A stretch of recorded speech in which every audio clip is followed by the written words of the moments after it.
all symmetries have to be.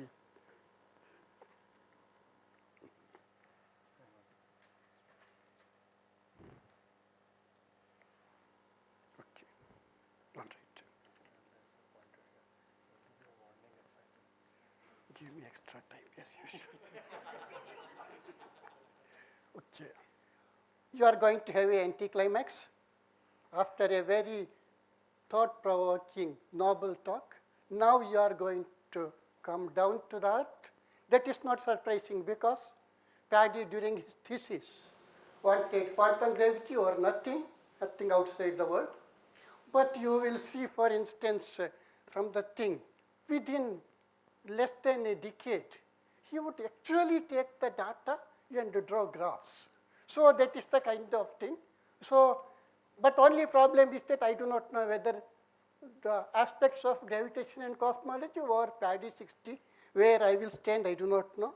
But you people, forgive me. Okay, so the thing is, I had many discussions with and collaboration with Paddy ever since. He was a research scholar coming on the first day or so. But only thing is, we had only one paper published in a refereed journal, but the original version, rejected by Nature, is the topic of today's day. Now, early 1990s, Paddy, who had originally finished his thesis with the field theory and this thing, he had already written a book on structure formation. What happened? Oh. Okay. All right. Now the thing, of course, we have here two tall figures of cosmology, theory and observation.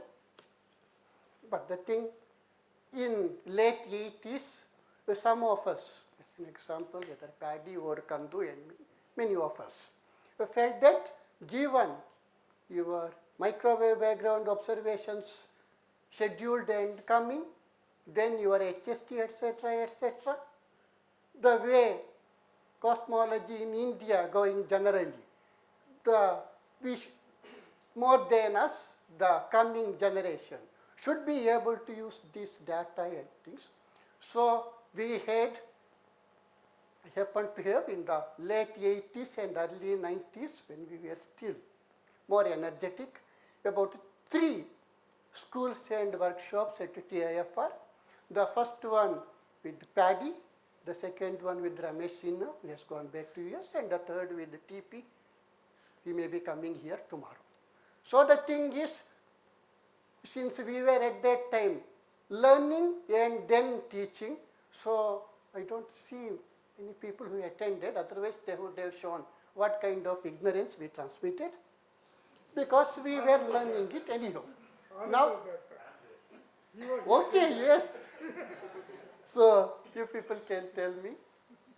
I am having difficulty bringing it. Okay. So the thing is, but this is not ours. This I think I took Dodelson's. In the x-axis, you had in light years the distance, the length scale, not a distance, and the density fluctuation. I will not go to define all the things. You have much better definition available, delta k by k square into k cube with one the function square root, etc. So the thing is, starting from the smallest scale, your Lyman alpha to the CMB thing.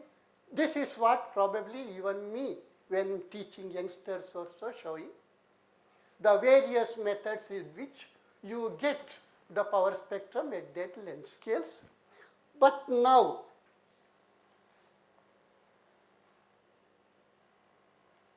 this is what essentially Paddy generated in early 1990s. So if you look at, again here we have gone to megaparsec and degrees, so that it can be compared with observation. Rather, this is taken from observation. From, it should have gone to 10 to the power minus 5, but we have 10 to the power minus 4 to 10. delta rho by rho square, etc., so that it is more a mass density fluctuation. So you start from all this. Now here if you look at, we had taken various sources. Paddy by that time had some thousands of ways of getting this power spectrum. Whether you take actual luminosity, I should say, as an example for IRAS, before putting the things here, with Rowan Robinson, probably there were some 2 sessions or so discussion. There was the CFA survey, I think it was started from Mark Davis in late 70s, I think, but by mid 80s, the catalog was available. The APM, I think it was the old Palomaro photographic plates, they made it into available this thing. So all those things, if you look at luminosity based. On the other hand, you can also consider dynamics based. Either if you have some survey, you remove all the luminosities, but take the points, then the correlation and very things you can do. On the other hand, if you have the velocity fields, if you assume it to be irrotational, etc., and you can recover, you people know much more sophisticated. I do not work on it more. But the thing is, the dynamics based, yes, and the, okay, and the dark matter, sorry, it is actually dark matter.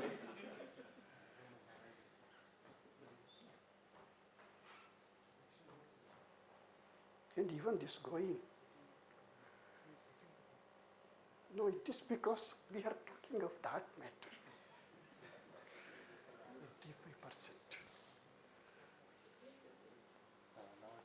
85%. Okay, all right, let us see. All right. That's all right, okay. So essentially the 2 things are, no, I wanted the previous one. Yes. If you look at the 2 things, I don't know whether the things has much improved, but it just states that if you take your dark matter, start with the CMBR based or any starting thing, you can get very nice things from the normal cold dark matter, only gravitation. People have done the numerical simulation, and the points where you observe galaxy and what you get there, you cannot distinguish between them. On the other hand, if you want to put baryons, form galaxies, do all the feedback and everything, I think we are still a little bit behind. If any of you feel that no, there too we have progressed, I apologize because I did not keep track fully. So in a sense that is the thing, but Paddy being what he is, without trying to put any artificial mass to light ratio, maybe if I touch this, it's a problem. You are touching that, and there is some juice on that. No, that I won't touch it, okay. So we will just show there, all right.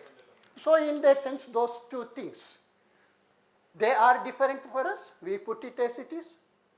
Now the thing is, my, in essence, main contribution I should say, is that at about this 10 megaparsec scale, one point, the theme of this thing, which is not put there, essentially saying that at redshift of 1, already you have galaxy cluster at mass maybe 5 into 10 to the power 14, maybe 10 to the power 15.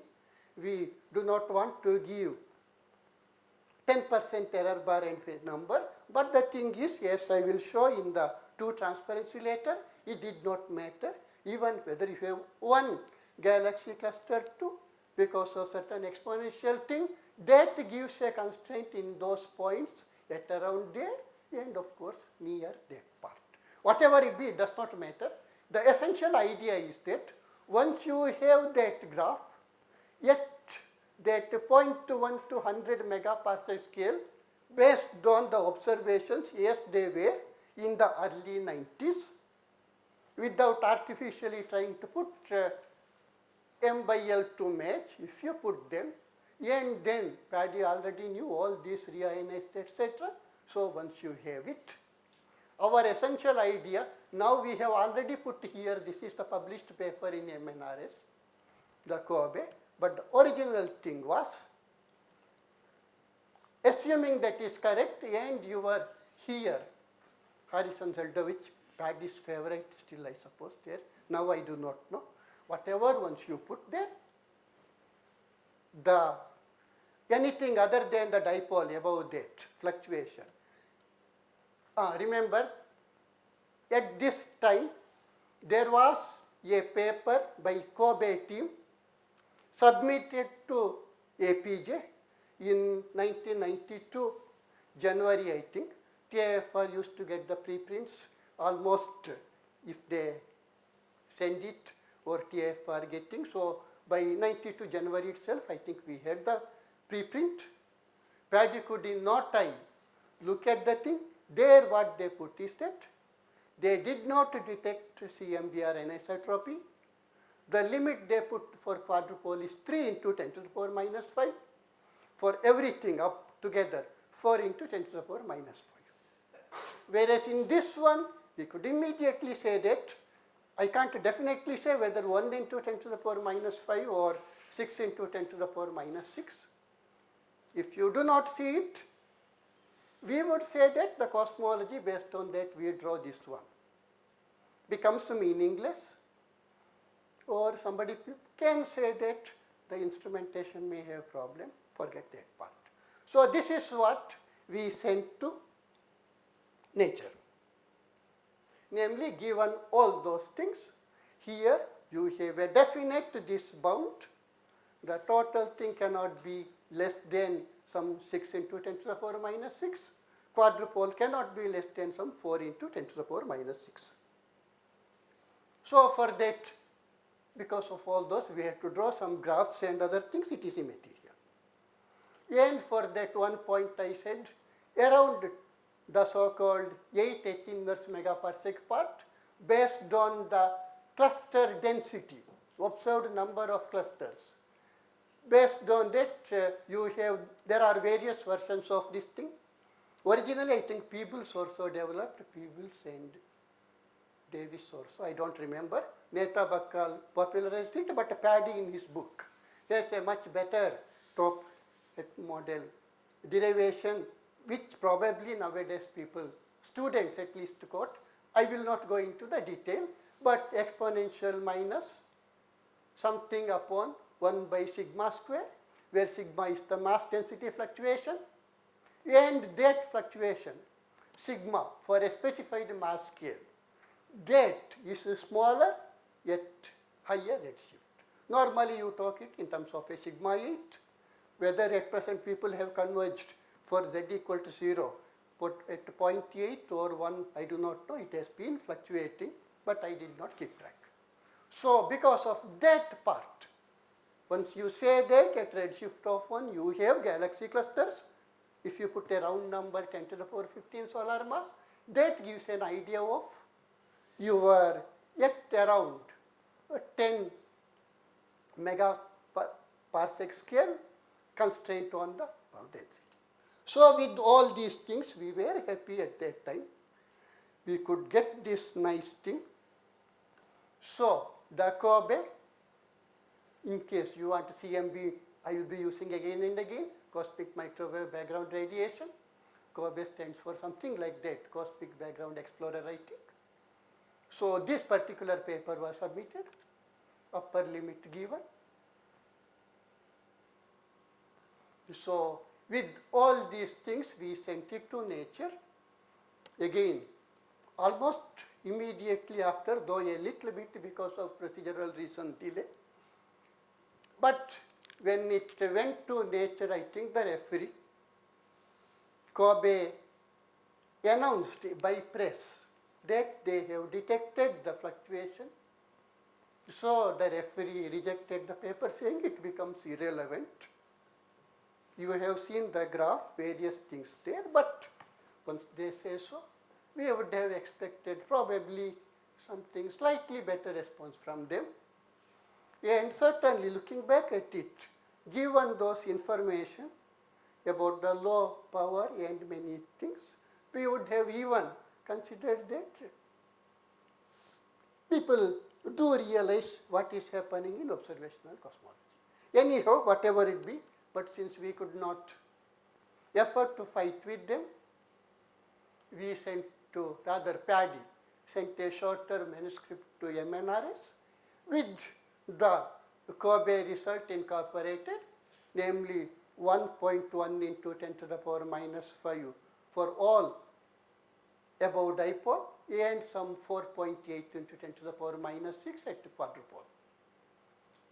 Anyhow, monthly notice was kind enough to take, though we had this thing, Nature saying that it has been given. So what is the big deal? Whereas in the monthly notice, since there is no refereed paper referring to the fluctuation, etc., but then I am grateful to MNRS. So this is the first part of the talk. The unpublished part. Now that particular thing, how 10 to the power 15, I think I will tell a little bit story about that.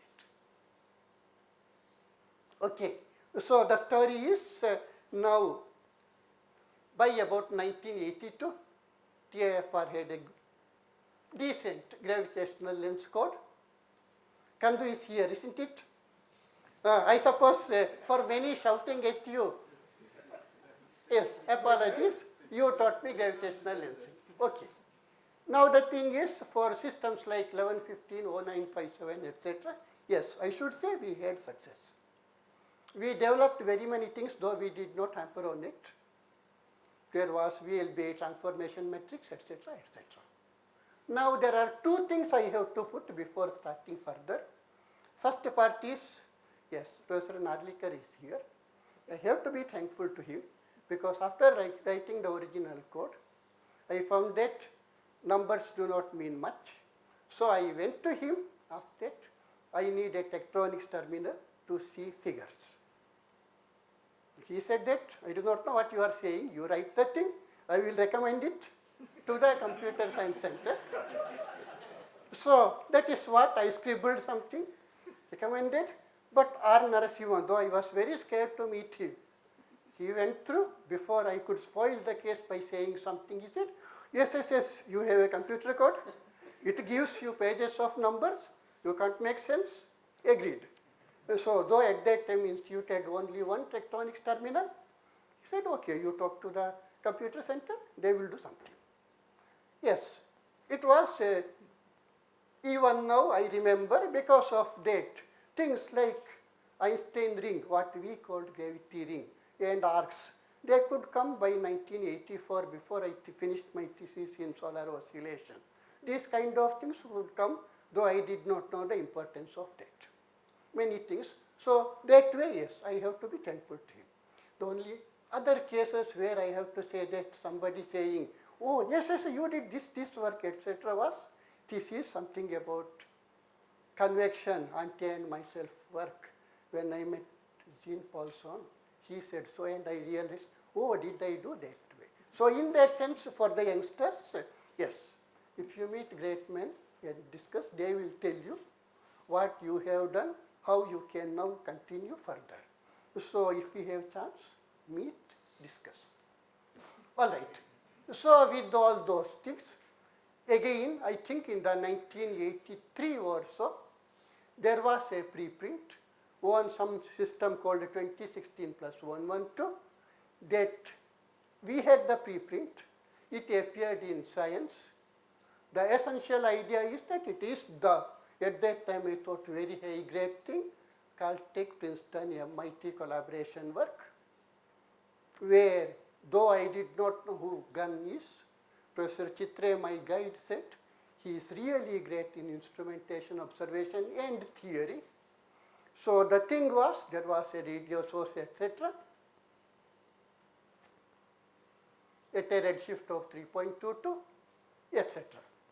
The redshift of the 23rd magnitude extended thing coincident with the third radio component has not been determined, but non-optical properties are consistent with elliptical galaxy redshift 0.8. Yes. But the thing is, looking at the figure, the A and B are the two radio sources they mentioned. They said this C is the lens. The D was not observed. A1 and B1 are other singly imaged or not things. But looking at it, it was very clear. This C is not the lens. The lens should be at that D somewhere unobserved. But since Gunn was the author, and that elliptical galaxy and this C should be part of that radio source merging image. At that time, as a research scholar, you can think about the regions in the quasar, what should be their color flux, etc. And the elliptical galaxy at a distance, then what? Don't ask me logical now. So, though one would have thought that 0.8 redshift or 0.6 is more favorable for lens, one concluded that it should be a redshift 1. Don't ask logical now, I roughly told you. So, with those things, you try to run a model. And since I think Ed Turner, one of the authors from Princeton, whom my guide Professor Chitre knew, I think they trusted it and observed. And they found there was an elliptical galaxy at that position D, not exactly there. It was some 0.3 arcsecond away, which I took very seriously, anyhow, whatever it be. So that is what they did. But then I think I should go to the next one. So in that sense, we had this one lens at a redshift of 1, a giant elliptical galaxy. Am I very much, 5, 10 minutes? Okay. So the thing is, the lens was discussed, and they could do for this A, B, and even in C some jets direction, what in our models we could call VLBA transformation matrix. At this stage, I have to say, though 1982 we had our lens models, etc., we had the best or worst example of how to write a paper. Our first thing was, you had the paper with all the needed thing, but your complex formulation, some 2-line formula with the bracket and complex conjugation interchanged. Then we were using, of course, it was a good idea to have so-called co-radius scaling, so that in the later case you will see some degeneracy, etc. This without knowing, we were taking those things generally nicely, but then in this it became more important after Blandford pointed out also. We were using our normal XY coordinates. Astronomers used right ascension declination, which had a mirror symmetry. So whatever angles we will put, the astronomers needed the reverse. So they will never, simple-hearted, what we give angle, that will not match with them. And what Blandford told me in 1989 is that astronomers, rather the observers, will not bother to interpret your thing. You better give the number that they can put there and get the answer. Anyhow, whatever it be, that was the case. In spite of that, we had this, we had the observers further did, because the lens, etc., were observed, the detailed observation, though A and B were radio-wise very weak, the VLB scale jet everything they could get. Because of that, now if you were to look at, again, the left side is what I just now showed, the same kind of model. This is the lens, something called caustics. I will not go too much into detail, but if I touch this, things will go bad. Okay. Now if you were to look at essentially that A, you see the elongation. I probably once upon a time had a better graph with the jets, but nowadays most of you can do much better with your dynamical figure, which will move the jet and see how it goes, but I am still old-fashioned.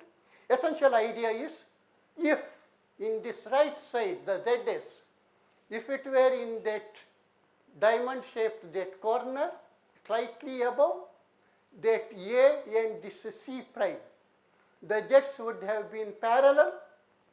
If the ZS goes to slightly below and the other cusp, now A and C would have come closer, but the jets would have been anti-parallel.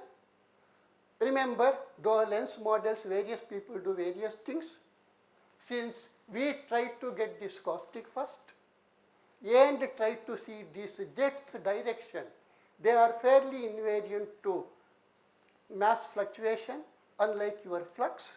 So in that sense, using all that, the idea is that you have this kind of certain, the left side. It is in the so-called source plane, some critical curve. The source should be approximately where it was shown, so that the merging image, correct VLBA scale jet, etc. And then the scale length for the lens coming out was around 30 kiloparsec. Again, because of some fortunate or unfortunate thing, we always used, okay, I will try to finish. Either the omega equal to 1, h naught equal to 50 kilometer per second per megaparsec, or omega equal to 0, 60 kilometer per second per megaparsec. If you were to compute the needed combination of lens distances, the present models, your favorite models and these, give fairly similar distance combination. Forget that part. So with that thing, essential idea is the length scale coming there was around 30 kiloparsec. You can either get it with a dark matter halo or a cluster. Now actually I did paper in both the things, but why one liked the cluster, I think yes, here Sunita is not here, who worked later. People said that C region, observers reported, there are substructures, in which case there should be 10 to the power 9, 10 to the power 10 solar mass additional things. But Rajaram Nityananda told me, you don't overinterpret. Just because it is Caltech MIT, the students still have to produce papers. Don't bother too much. So because of that, we did not write any papers on that. Kandu may correct me. I did not do further about it, but because of that, we said there should be cluster with the velocity dispersion corresponding to temperature of about 8 to 10 keV, along with that lens. But the thing is, since it was not considered to be favorable at that time in cosmology, though this information 1986, but up to 1995. In any case, the optical people who had the big telescope did not want to try. But in Japanese, ASCA, they wanted to test something new. So they decided to observe, and they found in X-ray this cluster. Of course, there is more story, but I will not go into the detail. So with this one, when you look at the temperature they gave, 8.6 keV, essentially this was the number we got. Whether how much is coincidence, how much they trusted us and got their tone, I do not know. Looking at the redshift of a few lenses, I have a suspicion, whatever it be. So this is the second part, the unobserved point. So the essential thing here is, though the observed points, when you write a paper, they have to at the end publish it. But the unobserved thing got lot of information inside, which essentially test your models in a much more unbiased way. Now the thing is that here, it was Paddy who trusted because he knew how the models were constructed, and boldly there you needed, do I have that graph again? Yes. At that 8 to 20 or 30 megaparsec region, curvature, etc., putting the points there at that time, implicitly took the thing, and he shown those points, though one should have manipulated, put them as they are, got these things. So in that sense, the graph still, so I think I will end the part. So this graph had lot of information. A person who was doing pure theoretical physics shifting to and getting these points, putting there and giving a conclusion that if you do not have a CMB or anisotropy at less than, whether it is 1 into 10 to the power minus 5 or 5 into 10 to the power minus 6, starting from there going here, I don't think it really matters. Otherwise, either your cosmology is wrong, or now if you can say that you did not do well in your instrumentation, I think there is justification. I think it is a remarkable thing. I enjoyed very many discussions with Paddy during that. Now too we do some, but not as much. Really, it is something you learn things, I think, okay, now I should not go further. That is immaterial. If I touch it, it will take more. So, Paddy, that is the thing. So, the unseen things that you can put, it is really enlightening if people can understand it. Thank you. Thank you, Narasimha, for a wonderful talk. Are there any questions? Yes. So this famous plot,